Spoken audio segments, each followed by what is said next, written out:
Maswera sei muri yeZimbabwe tinokuchingamidzai zvekare kune chimwe chirongwa pano paZim Facebook Secrets and Confessions. Tadzoka nawo masecrets nemaconfessions kana kuri kunzi munenge murimo mubhodha munge muchizotipawo update kuti zviri kumbofamba sei kana kuri kunziwo munodriver mabhazi ecross border.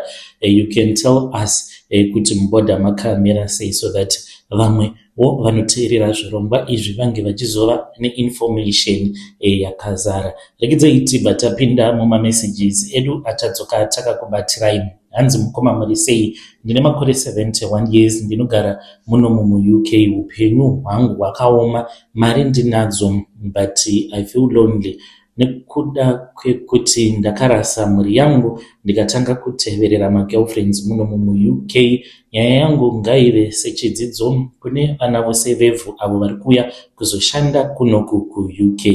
Ininiwo ndinokumbira kuti munge muchizoviga chitupa changu. Ndiri murume uye zvekare nditori nevazukuru vandisingazivi nekuti ndakaita vana vangu 4. Ndakangonzwa zvichinzi vana vangu vakaroora nekuroorwa vakaita vana but havadi kana kutaura neni. Ndakamboedzawo kuti ndinge ndichitaura navo apo pandakabatwa urwere hweprostate cancer. Nekuda kwekuti ndakaignore vana apo pandakauya kunoku kumhiri kwemakungwa ndikatanga kuita zvekufambidzana nevakadzi vemunomu muUK. Saka ndauya kunoku pfungwa dzangu dzakabva dzachizopanduka. Ndikangoti nekuda kwepeer pressure because kuno ndakaudzwa nebest friend yangu, saka iye ainge aine magirlfriends akawanda apa ndainge ndichigara pamba pake. Munongoziva kuti kana ukaunzwawo kuno kune munhu anenge akuunza kuno unenge usingadi kuti unge uchiita sekunge munhu anoshaina. Saka ndaingotevedzera zvose zvaanenge achida kuti tinge tichiita. Aiti kana akati hande kubhawa taingoenda tose. Aiti kana akauya nevasikana vaviri ondipa umwe 1. Saka ndakatanga kufambidzana nevakadzi vechikuru ndichingofambisa nguva ndichidanana zvekare nevasikana vechidiki. Ndikabva ndaramba mudzimai wangu uyo wandainge ndakasiya nevana muZimbabwe. Mudzimai ainge akafara achiti murume zvaaenda kuUK zvinoreva kuti upenyu hwatochinja.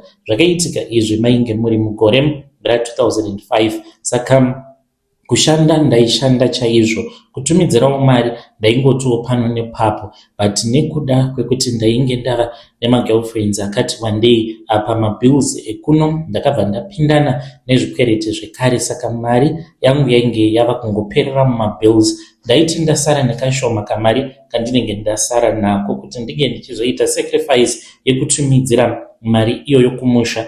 Ndaiona sekunge ndinenge ndichitotambisa nguva. Ndikati munhu anongozvionera ariko kuZimbabwe kudaro.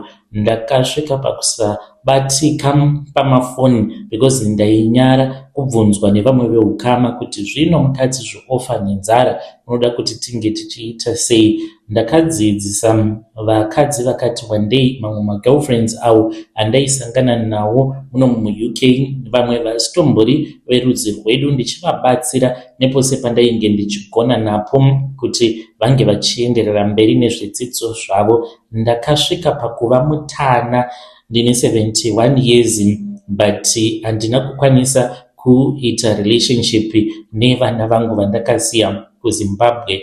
Zvichitaurwa ndinongonzwa zvichinzi vana vangu vakakura vachitambudzika zvisingaiti. Amai vavo vakazoroorwa zvekare but vana vainge vari vana vaingochengetwa muhama kwaamai vavo ikoko. Vakakura vari vafudzi vemombe, vari mahouse girl, ndokusaka vasingadi kana kundiona.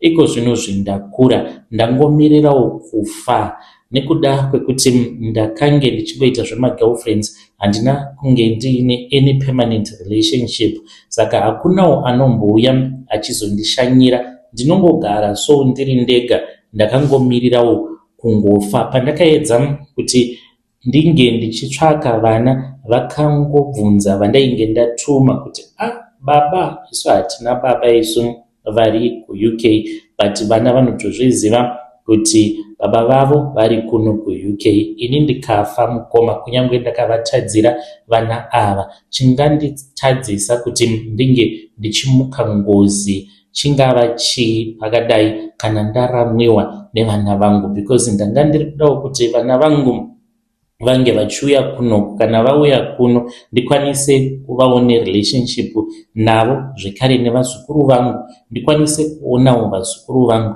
But ivo vakati baba vapi, isu hatina baba vari kuUK. Amai vedu vakatiudza kuti baba vedu vakafa, saka mudhara iyeye wamuri kutaura nezvake hatitomuzivi. Ndaida kuti ndinge ndichiita maDNA but nekuda kweurwere handikwanisi kuti ndinge ndichiita maDNA because ndinorwara, ndakabatwa nechirwere cheprostate. Muri yeZimbabwe ndo message iyo yandakatumidzirwa ichibva kuna sekuru avo. Zvakangooma hazvo vedwe, hanzi ndine prostate cancer, ngatitaurei navo mucomment section. Mukoma vedu ava zvakangooma hazvo vedwe, hanzi vana vakati baba, isu hatina baba vari kuUK. Takaudzwa naamai vedu tichikura kuti baba venyu vakashayika. Zvakangooma, munoti kudii nayo nyaya iyi? Ngatitaurei nezvayo mucomment section. Rekedzai tibva taenda panyedu inotevera. Nyedu inotevera yakamira sekudai so. Hanzi makadai zvenyu mukoma, please post my story makavikawo chitupa changu. Ndakaonawo chipoko chemusoja uyo wandakakwidza motikari kudhuze nekuState House. Handifi ndakazvikanganwa, kunyange zviri zvinhu zvakaitika kudhara. Kubva ipapo ndakabva ndachizova munhu aingosangana nemabad luck. Mukadzi wangu akabva ndachizotanga kudanana nabhosi vake kubasa, then ndokubva andiramba zvainge zvisina kana kumbotarisirwa kana nani zvake, because ainge atoriwo muvhangeri kuchechi kwavo kwavainge vachinamata. Mukomanashe ndakati nerimwe zuva ndainge ndichidhiraivha motikari, asi yainge isiri motikari yangu, ndaishandirawo umwe womurungu aigara muBorodale, ainge ari munhu ainge aine mari dzake, saka ainge asimo munyika. Ndikabva ndatora motikari pane zvandainge ndichida kutenga mutawuni, ndobva ndaenda zvangu kumba. Mazuva acho iwawo life yainge ichiri yakatonaka because ndaipiwa mari yakawanda nemurungu wandainge ndichishandira, saka ndakati ndichidhiraivha motikari kudaro ndakatodarika nepaState House. Ndadarika paState House ndichidhiraivha, ndopandakabva ndachizoona musoja ainge akatopfeka camouflage yake achitofamba, saka ndakangomunzwira tsitsi kunze kwainge kuchipisa. Ainge akaita zvokubatira beret yake mumaoko. Ndopandakabva ndamisa motikari yangu ndikafunga kumupa lift, nekuti ndainge ndichiremekedza chaizvo vechiuto. Saka akati apinda mumotikari akagara kuback seat, akangotanga kungotaurawo neni, tichingotaura nyaya, just normal conversation. Saka handizivi kuti chii chakazoitika because ndinotoyeuka ndichitodhiraivha ndakananga kutown, but handizivi kuti ndakazodhiraivha ndakananga kudomboshava sei, because inini ndainge ndichigara kuParktown kuWaterfalls makore acho iwawo, but ndakarohwa neshoko pandakaona kuti ndainge ndatova mudomboshava, yet ndainge ndakananga kuParktown, asi ndaida kudarika nemutawuni kuti ndinge ndichizotenga zvandainge ndatumwa nemudzimai kuti ndinge ndichizotenga. Hana yangu yakarova pandakaona kuti ndainge ndava mudomboshava. Pandakati ndichinotarisa kuback seat handina kuona kana munhu. Musoja uya wandainge ndapa lift ndakamushaya. Chinondivhiringidza pfungwa mukoma ndechekuti ndakamupika up around 1:30, but ndakazomuka kupepuka kwandakazoita ndichiona kuti ndiri mudomboshava. It was somewhere kuma 8 p.m. huri usiku. Zvakandishamisa because ndainge ndichitodhiraivha kuma areas kwandainge ndichitoziva uko kwainge kuchigara sekuru hanzvadzi yaamai vangu. Zvinova zviri zvinhu zvakandishamisa zvisingaiti. Kubva ipapo ndakazotanga kusangana nemamwe mabad luck muupenyu hwangu asingatsananguriki. Mudzimai wangu akabva achizotanga kudanana nabhosi vake kubasa, ndokubva atoti ainge ava kuda divorce. Ndakamanikidzwa kusaina madivorce papers nechikomba chemudzimai wangu. Ipapo mudzimai wangu haana kana kuda kumbondinzwira tsitsi, akatouya nechikomba chake vakabva vandimanikidza kuti ndinge ndichisaina madivorce papers. Kunyange zvangu ndainge ndisingadi kusaina, but vakatondiburitsira pfuti. Boss vake vainge vaine pfuti yavainge vainayo, ndikanzi kana ukasasaina ndiri kuzokupfura nepfuti. Ndakanzwa ndichibatwa nekutya kwakanyanyisa, ndokubva ndachizosaina ndokutoparara kwakatoita marriage yacho mukoma. Asi Mwari vakazongondinzwirawo nyasha, ndikazokwanisa kuzobuda muZimbabwe. By then ndainge ndaroora umwe mudzimai, but there was a period in my life kubva ipapo pandakatakura chipoko chemusoja kudhuze nekuState House kusvika ndichizotanga kunamata, because before that ndainge ndiri munhu ainge asinganamati zvachose.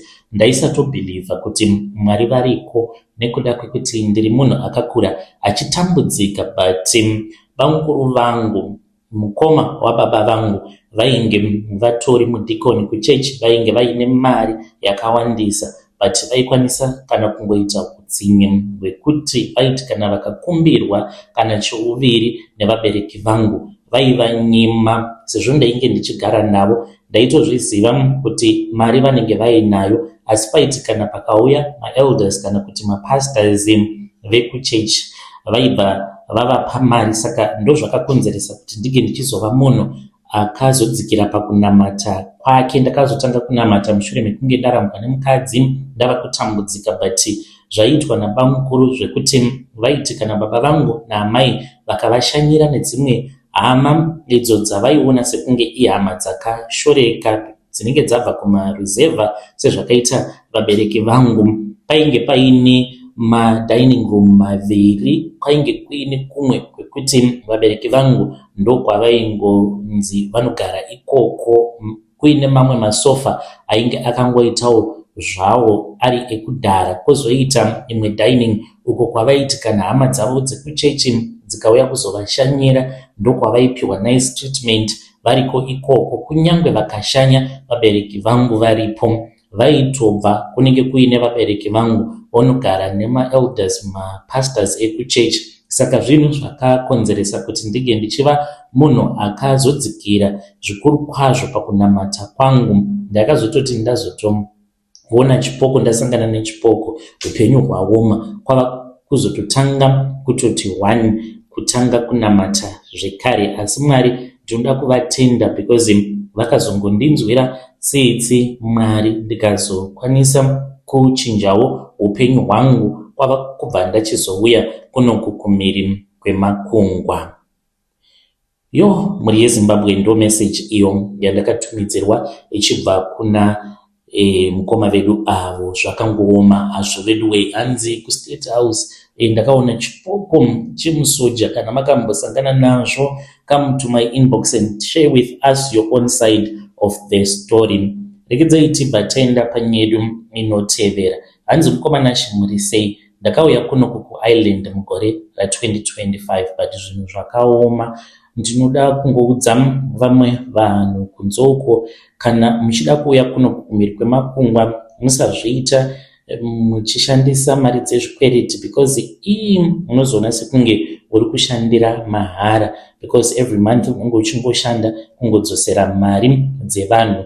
Iyi ndo nyaya yangu mukoma. Kana zvichiita ndinokumbira kuti munge muchiposta nyaya yangu. Zvakaitika mukoma, ndainge ndiri mugare wemuSouth Africa ndakashanda ndichigara muSouth Africa kwemakore nemakore. Shungu dzekuti ndinge ndichishandura upenyu hwangu ndainge ndiinadzo, asi pekutangira ndipo pandainge ndisina. Kubasa kwedu kwakazotanga kuuya vanhu vaya vanozviti vedhudhula, but vanhu vaingouyawo vachida kungokanganisa basa, because vakati vapinza maSouth African aya akati apiwa mari dzemasalaries vadhimanda after 2 weeks kumurungu, havana kuzombouya futi kubasa, because patainge tichishanda painge pari pawarehouse paishandwa mukomanashi zvekuti ende mari yacho yainge iri shoma. Saka ndakabva ndachizotaurawo nemamwe mafriends angu vainge vakutanga kubuda, vamwe vachienda kumacruise ships, kuma cruise ships ndainge ndisingadi kuendako ikoko because mvura ndinoitya,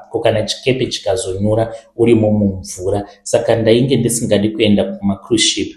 Ndakabva ndachizokwereta mari inosvika iyo kuita $7,000. Iyi imari yandakatora kuvanhu vezvimbadzo. Nanhasi uno handisati ndakwanisa kupedza kuibhadhara mari iyoyo because inenge iine interest yakawanda. Ndakakwereta zvekare muhama dzangu kuti ndige ndichikwanisa kubhadhara agent uyo akaita kuti ndige ndichizowana COS, but hazvitendedzwe hazvo. Saka ndainge ndichifungidzira kuti kana munhu wava muEurope, mari unenge uchingoiwana. Ndaitoti aini kana 24 hours ndinenge ndichishanda ndisingazorore, ndisingazivi kuti kunoku kunodhura, upenyu hwekurarama uri kunoku kumiri kunodhura zvisingaite. Ndainge ndakatiudza mai vangu kuti within 3 months zvikwereti ndinenge ndapedza kuzvibhadhara, asi zvakazoenda hazvo nepamwe.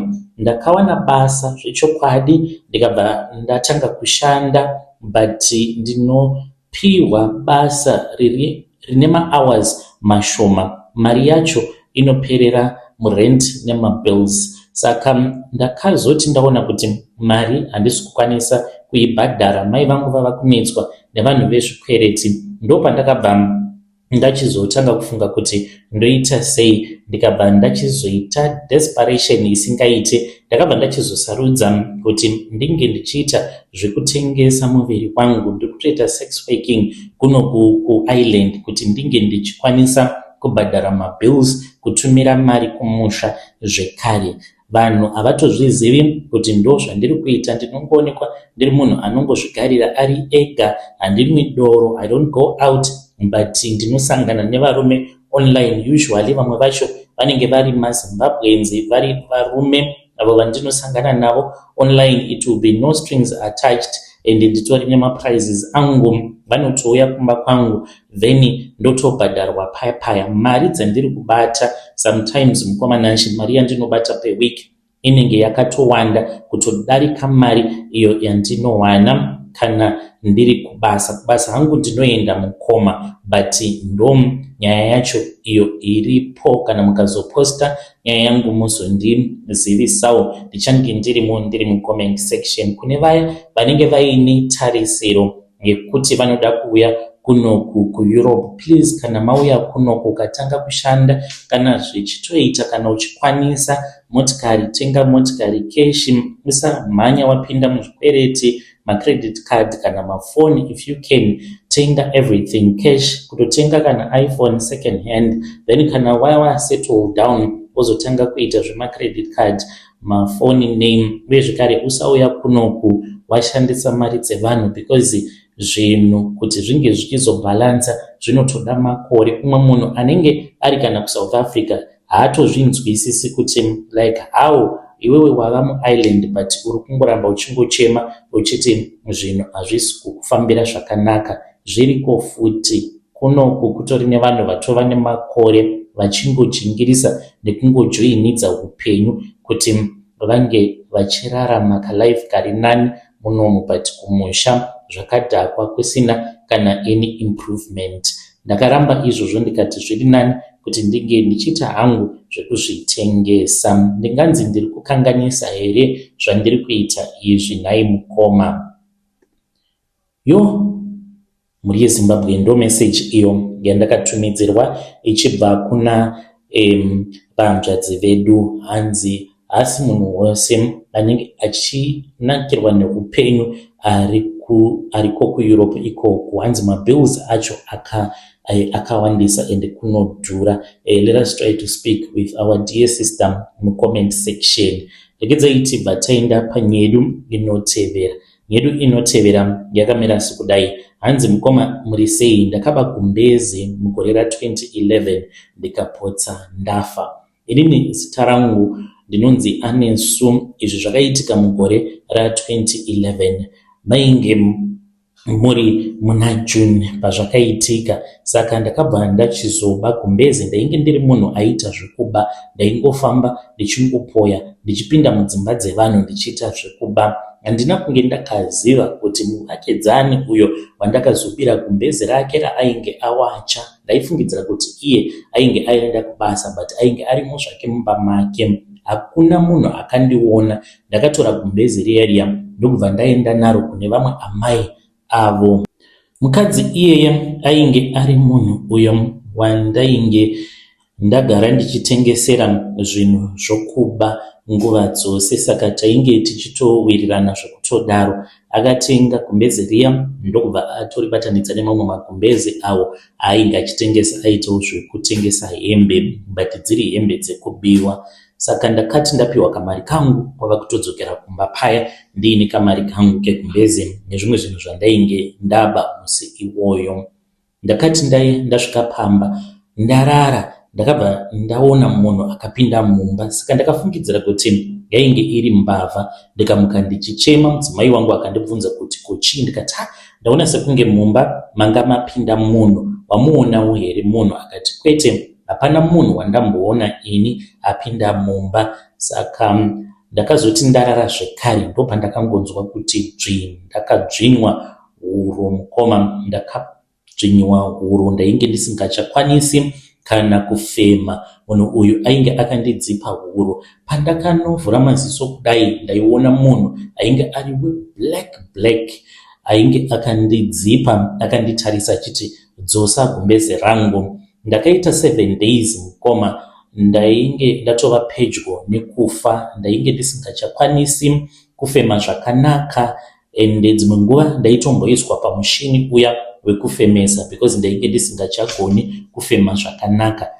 Ndakazoratidzwa chiratidzo chekufa kwangu, uye zvekare ndikabva ndachizoziva kuti munhu wandainge ndakabira gumbezi rake ainge achitotevererwawo nemweya wengozi. Saka ngozi yacho ndiye munhu wandainge ndichiona ari munhu mutema ainge achiuya kuzondidzipa. Saka ndakabva ndachizoudza mudzimai wangu ndikati ndinokumbira kuti unge uchizouya nemuvakidzani wedu. Ndikataura zita rake. Mudzimai wangu akashamisika, akatotanga kutoyeredza misodzi because aitofungidzira kuti zvimwe kuda ndava kuda kufa. Saka akazouya nemuvakidzani, ndikabva ndareurura zvose zvandakaita. Hamawo dzangu dzainge dziripo, vaitofungidzira kuti maybe ndava kuda kufa. Ndakangoti ndichingopedza kureurura, ndakatanga kukosora rimwe gararwa rainge riri reblack, ndikatotanga kutofema zvakanaka.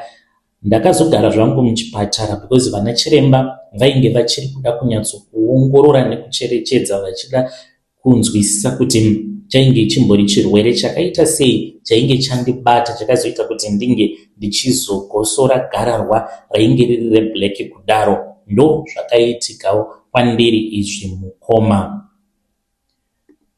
Muri yeZimbabwe ndo message iyo yandakatumidzirwa ichibva kuna mukoma vedu. Ngatitaurei navo mucomment section. Zvakangooma hazvo vedu we. Hanzi ndaitomuona munhu aiuya kuzondidzipa nekuda kwekumbezi. Erigedzai tibva taenda panyedu inotevera. Hanzi muri sei mukoma? Inini ndikuda kureurura kuti ndinoshandisawo bvudzi remurungu uyo akafira muaccident kuita mari. Hadzisi mbinga dzose dzamunoona dzinonzi dzine mari vanenge vaine mari dzakachena dzisiri mari dzeropa. Ndakasvika pakuenda kune imwe n'anga muno muSouth Africa.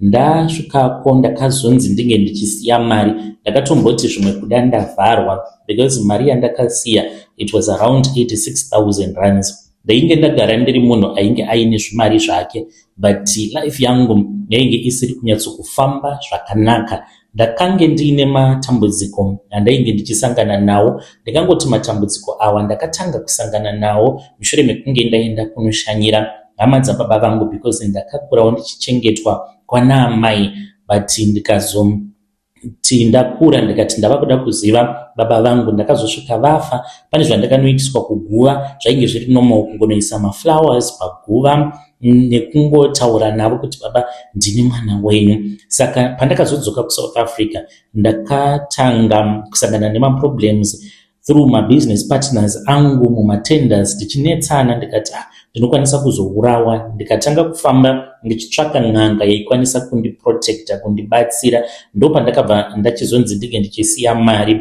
Ndakasiya mari ndokubva ndachizodzokerako kun'anga kuya. Pandakasvikako ndopandakabva ndachizopiwa vhudzi ndikanzi paunosvika pamba pako unofanira kuti unge uchigadzira kanzvimbo yamunoti outer muchirungu. Saka ndakazosarudza rimwe bedroom ratainge tagara tisingashandise, ndo matinongoisa zvinhu zvatinenge tati kana tikatenga, then kana zvazosakara tinongozviisamo murumu imomo yainge isingachashandi. Saka ndakazochinja maloko ndokubva ndaudza mudzimai wangu kuti iyi yava rumu yangu yematools angu, because vana vanoita zvekutambisa matools angu. Kana ndava kumada matools angu ndinenge ndisingachazivi kuti aripi, ndikakubvunzai munenge mangoti tuzu maziso musingachandipinduri. Saka ndakabva ndachizovaka kaauta kangu imomo, ndikatenga kakofi kadiki diki, ndimo mandakaisa vhudzi. Vhudzi iri rinofanira kugara riri mumafuta nguva dzose kuti ndinge ndichinzi ndaita mari. Ndakaudzwa nen'anga yacho kuti murungu wacho akafira muaccident, ainge ari munhukadzi akafira muaccident. Saka kana rakafara vhudzi iroro riri mumafuta ndokuita mari kwandinenge ndichiita. Yo, muri yeZimbabwe ndo message iyo yandakatumidzirwa ichibva kuna mukoma vedu. Ngatitaurei navo mucomment section. Hanzi asi munhu wese waunosangana naye wotofungidzira kutoti munhu uyu ane mari dzake, he is a clean man. Hanzi vamwe vedu tine maaltars mudzimba awo anoita kuti tinge tichizova nemari. Zvakangooma hazvo vedu we. Ngatitaurei navo mucomment section mukoma vedu ava. Komadii matendeuka nhai mukoma? Yo, zvakaoma. Rekedzai tibva taenda panyedu inotevera. Nyedu inotevera yakamira sekudai so. Hanzi makadii zvenyu mukoma? Please post my story. Makaviga chitupa changu. Ndaidanana nevarume vaviri in university. Ndiri kutambudzwa and I am being traumatized kuhope. Post my story sahaidi. Inini zita rangu ndinonzi Mazvi uye zvekare ndigere muno mu-UK nemurume wangu. This happened 7 years ago padainge ndiri pauniversity. Saka ndakati ndichiri pauniversity kudaro ndainge ndava final year. I had confusion of the mind in love. Ndainge ndiine varume vaviri vose vandaida zvakanyanya. Mumwe ainge ari mudzidzisi yangu wandichati Tina, ainge aine vabereki vake vainge vaine mari, aindibhadharira mafees and everything. Mumwe wacho ainge ari murumewo ainge aine mhuri yake ainzi Farai, aindibhadharirawo fees asingazvizivi kuti I have another boyfriend. Saka ndakasvika pakutotenga motikari nemari dzavainge vachindipa. Ndaipiwa mari yakawanda. Mukoma Nashe, pandakazograduate on my graduation day, that was when I betrayed them. Ndakabva ndatiza ndikauya kuno for a holiday because 6 months before my graduation ndainge ndasangana naSugar Daddy vakazova murume wangu, ndikazovatiza futi ndauya kuno kuUK.